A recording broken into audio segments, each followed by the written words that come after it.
महाराज, आज पुत्रदा एकादशी है। जिस नारी को संतान नहीं हो रही हो, बहुत प्रयास कर लिया हो, पुत्रदा एकादशी पूरे साल में 2 बार आती है। एक श्रावण के महीने में आती है, दूसरी पोषाधिक्रम में आती है। श्रावण के महीने की जो पुत्रदा एकादशी होती है, ये संतान की वृद्धि करने वाली होती है। शंकर जी के मंदिर में जाकर, भगवान शिव के मंदिर में पूजन करके घी का 1 कटोरी में घी और 1 कटोरी में खीर शंकर के सामने रख देते हैं। भगवान शंकर के मंदिर पर चौखट पर घी का दिया लगा देते हैं। शंकर जी की चढ़ी हुई 1 बेलपत्र साथ में रखें और 1 बेलपत्र को उठाकर शंकर जी के मंदिर की चौखट पे ही बैठकर चबा चबा कर खा लेते हैं। जो 1 बेलपत्र लेकर आए हैं वो अपने पति को खिला देते हैं। कहते हैं पुत्रदा एकादशी के दिन ये कर लेने पर संतान की प्राप्ति हो जाती है, पुत्र की प्राप्ति हो जाती है। ये वो एकादशी है।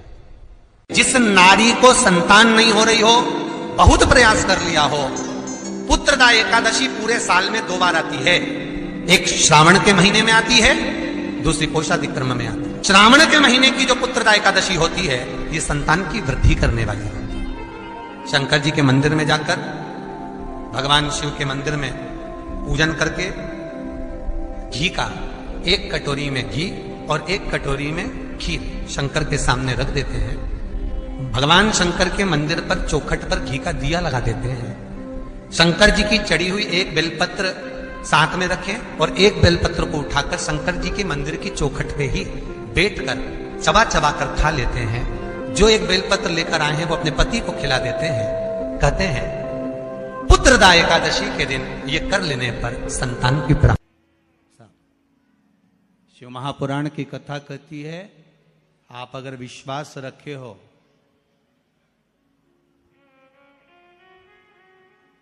सफेद आंकड़े की जड़,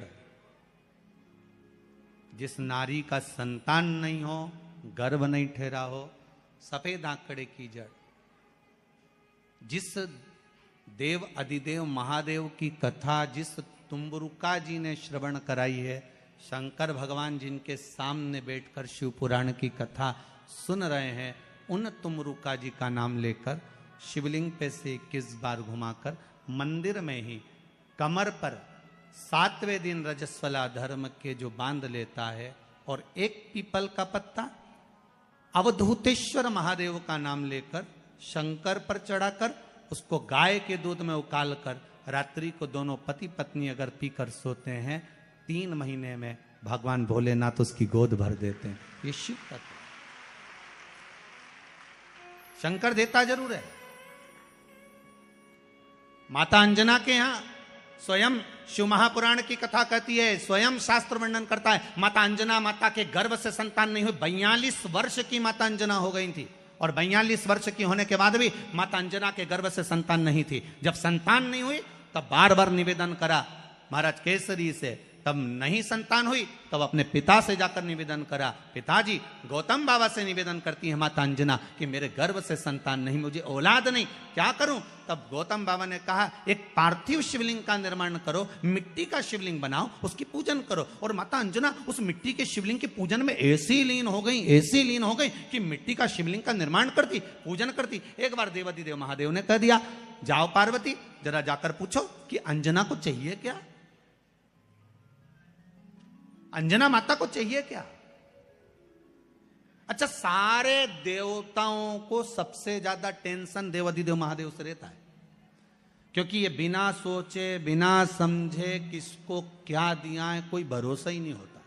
एक बार तो ब्रह्मा जी ने खुद ने कह दिया, साहब हमको तो इस्तीफा दे दो, हमको नौकरी करना ही नहीं बैकुंठ में बिल्कुल भी। तो भगवान विष्णु ने पूछा हुआ क्या? बस प्रभु, राजा श्वेत की अंतिम समय, प्राण छूटने का दिन, उसको यमराज लेने के लिए गए और देवाधिदेव महादेव वहां खड़े हो गए और क्या क्या लेके मत चले जाना, उसकी अंतिम सांस, और क्या क्या लेके मत जाना। और मेरा बेटा जब लाने लगा तो उसके प्राणों को हर लिया, यमराज ही मर गया। फिर मेरी पोती गई मृत्यु देवी, उससे कहा उठा ला राजा श्वेत को। वो राजा श्वेत को जैसी मृत्यु देवी ने फांस डाली, भगवान शंकर ने उसको भी मार दिया। अब बताओ, सूर्य नारायण भगवान बोले कि मेरा बेटा भी मर गया, मेरी पोती भी मर गई, अब बताओ क्या करें। तो भगवान ब्रह्मा जी ने शंकर जी से जाकर कहा, भोलेनाथ ये आपकी आदत बहुत गलत है, जब इसको मरना था तो आपने क्यों बचाया। शंकर जी बोले मेरे मंदिर में बैठा था, जगह तो देखो कि कहां बैठा है।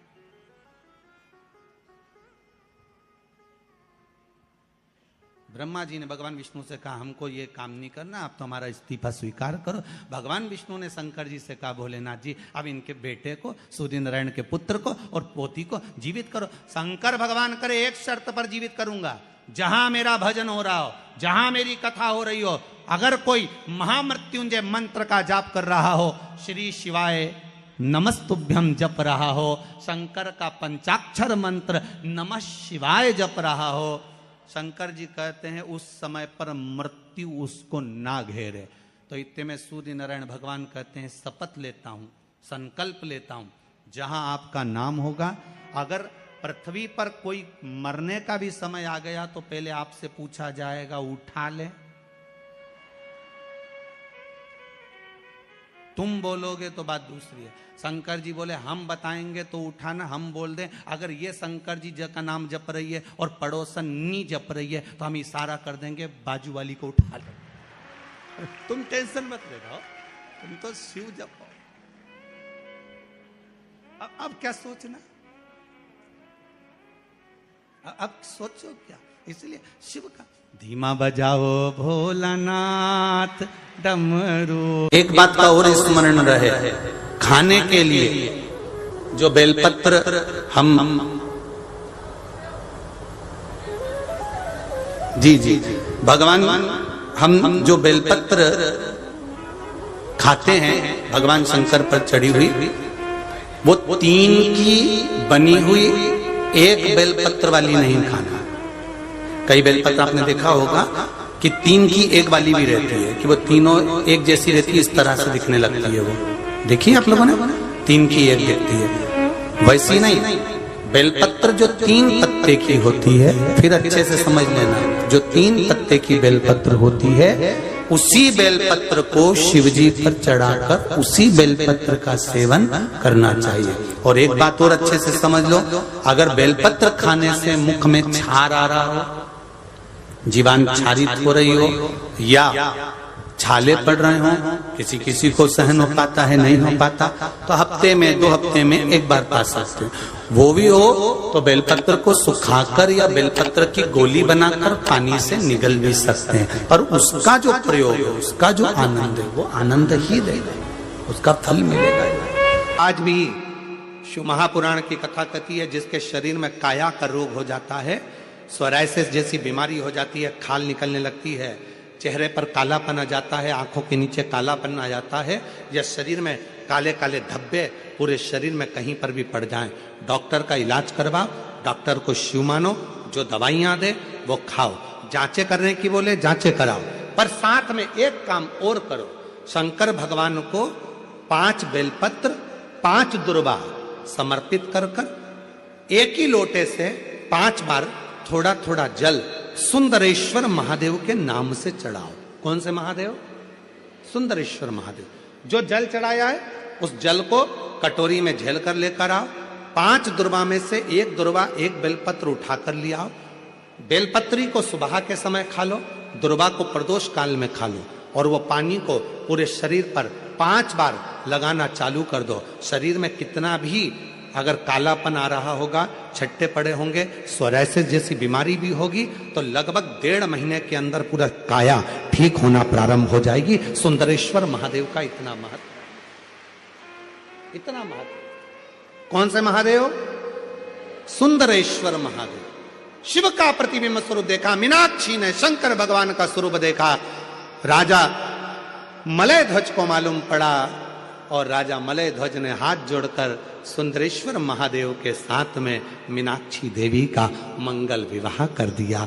जब सुंदरेश्वर महादेव के पास में मीनाक्षी जी आई तो शिव जी ने कहा, ए मीनाक्षी, याद करो तुम पार्वती हो, मेरे करीब में बैठकर मेरे त्रिगुणाकार स्वरूप का वर्णन कर रही थी। तुम्हारे मन में भाव आ गया था कि त्रिगुणाकार प्रभु के लिए मैं भी त्रिगुणाकार कोई स्वरूप धारण करूं, इसलिए तुम्हारा जन्म मलय ध्वज के घर में हुआ और तुम्हारे 3 स्तन हुए। 3 स्तन होने पर तुम्हारा एक स्तन मुझे देखकर नीचे गिरा और तुम मुझे सुंदरेश्वर महादेव के रूप में प्राप्त कर ली। हे मीनाक्षी, संसार सागर के उद्धार के लिए तुम मीनाक्षी के रूप में पूजाओगी और मैं सुंदरेश्वर महादेव के रूप में पूजाऊंगा। तमिलनाडु का वो पवित्र मदुरई का मीनाक्षी मंदिर आज भी 7 अजूबों में एक अजूबा है, जहां मीनाक्षी देवी और सुंदरेश्वर महादेव का पूजन होता है, जहां दुनिया के लोग दर्शन करने के लिए जाते हैं, आज भी दर्शन के लिए पहुंचते।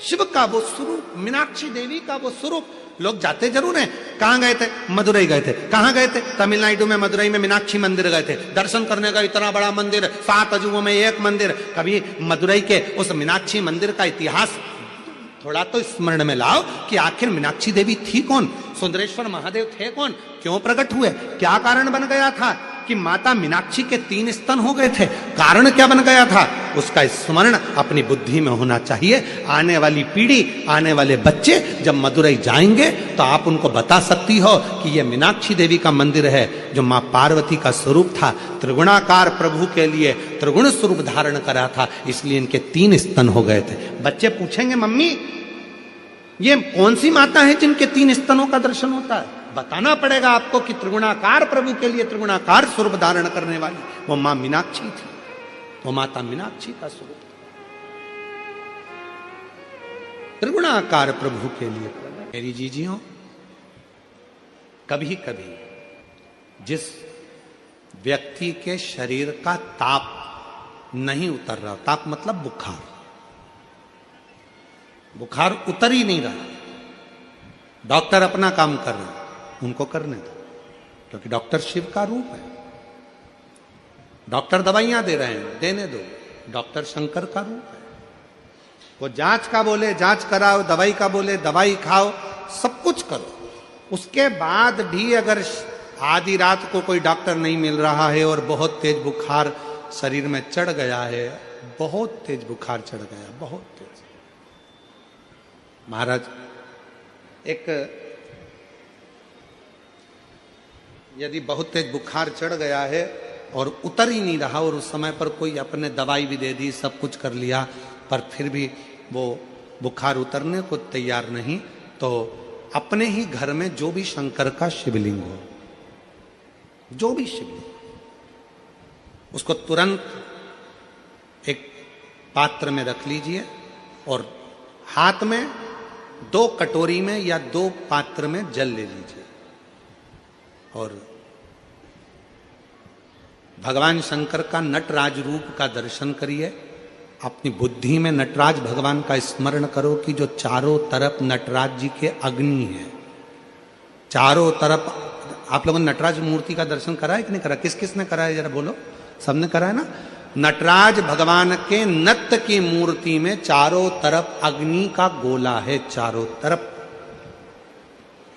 नटराज भगवान का, नटकेश्वर महादेव का स्मरण कर कर दोनों कटोरी में जो जल है या पात्र में जल है, उसको धीरे धीरे शंकर भगवान पर, नटराज भगवान के चारों तरफ जो ज्वाला है, अग्नि है, उसका स्मरण कर कर चढ़ा दीजिए। शिवलिंग को उठाकर वापिस अपनी जगह पर रख दीजिए। जो कटोरी में जल इकट्ठा हुआ है प्लेट में, उसमें एक वस्त्र गीला कर लो और उसी वस्त्र को गीला करने के बाद एक चावल का दाना उस पात्र में डालकर रख दो जिसमें पानी था। उस वस्त्र को गीला कर कर उस बच्चे के पूरे शरीर पर 3 बार, या जिसको भी बुखार हो, महिला पुरुष, उसके शरीर को 3 बार, आधे घंटे के अंदर 3 बार उसको धीरे धीरे धीरे धीरे नटराज भगवान का स्मरण कर कर, नटकेश्वर महादेव का स्मरण कर कर उसको पोंछ दीजिए। 7 से 8 मिनट के अंदर उसका बुखार पूरा उतरना प्रारंभ हो जाता है। वो ज्वाला अपने आप धीरे धीरे शांत होने लगती है। अपने दवाइयां जरूर लेना, डॉक्टर को जरूर दिखाना, क्योंकि डॉक्टर शिव का रूप है। और उसके साथ में नटकेश्वर महादेव का स्मरण भी करें। आइए, नटकेश्वर